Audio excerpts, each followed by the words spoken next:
जेव्हा मी भाईंबद्दलची माहिती गोळा करत होते, वाचत होते, त्यांची एक मुलाखत झाली होती आणि त्या मुलाखतीमध्ये त्यांनी हा किस्सा सांगितला होता. दूरदर्शनवर सगळ्यात पहिल्यांदा नेहरूजींचा इंटरव्ह्यू घ्यायचं ठरलं आणि दिवस ठरला 14 नोव्हेंबर म्हणजे बालक दिन. तर भाईंनी म्हटलं की आपण सगळ्या लहान मुलांना बोलवूयात, कारण नेहरूजींना लहान मुलं खूप आवडतात आणि आपण त्यांना सांगूयात की तुम्ही पार्लमेंटचा मेंबर स्वतःला समजून नेहरूजींना प्रश्न विचारा.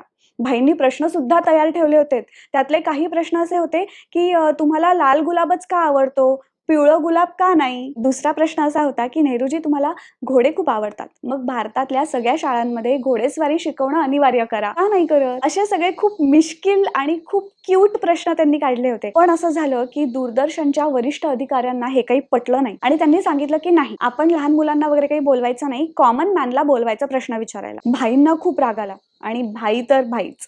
त्यांनी काय केलं माहितीये, की निवडून निवडून कॉमन मॅन तिथे बसवला.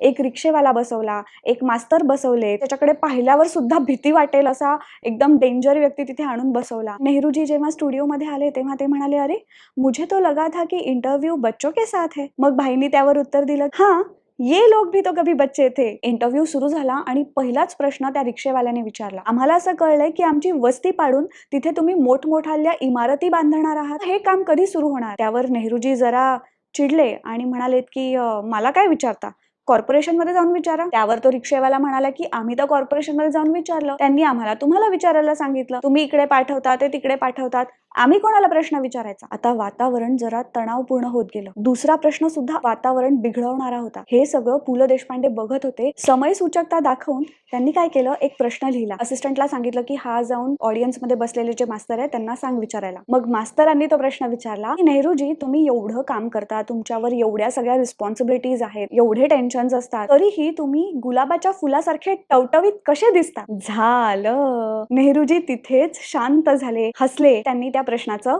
उत्तरही दिलं. मी घरी येताना ऑफिसमधली कामं, ऑफिसमधलं टेन्शन सगळं ऑफिसमध्ये सोडून मग घरी येतो. सकाळी उठल्यावर मी बागेत फेरफटका मारतो, फुलांना बघतो, झाडांना बघतो, माझं मन शांत होतं. मग मी लहान मुलांसोबत वेळ घालवतो, त्यांनी मला एनर्जी मिळते, मी प्रसन्न होतो आणि या सगळ्या गोष्टींमुळेच मी फ्रेश राहतो. आनंदी नोटवर त्या इंटरव्ह्यूची सांगता झाली. हे तुम्हाला माहिती होतं का? जाता जाता अजून एक गोष्ट की भाईंबद्दल बोलतोय आणि बटाट्याची चाळ ह्या पुस्तकाचा विषय नाही निघाला तर काय फायदा? मला नेहमी हा प्रश्न पडायचा की हे नाव आलं तरी कुठून? आता कळलं की गिरगाव मध्ये एक चाळ होती. चाळीचा जो मालक होता तो बटाट्याचा व्यापारी होता. तो त्या चाळीमध्ये त्याच्या बटाट्यांना स्टोअर करायचा आणि म्हणून लोक त्या चाळीला बटाट्याची चाळ म्हणायचे आणि त्यावरून या पुस्तकाचं नाव आलं बटाट्याची चाळ.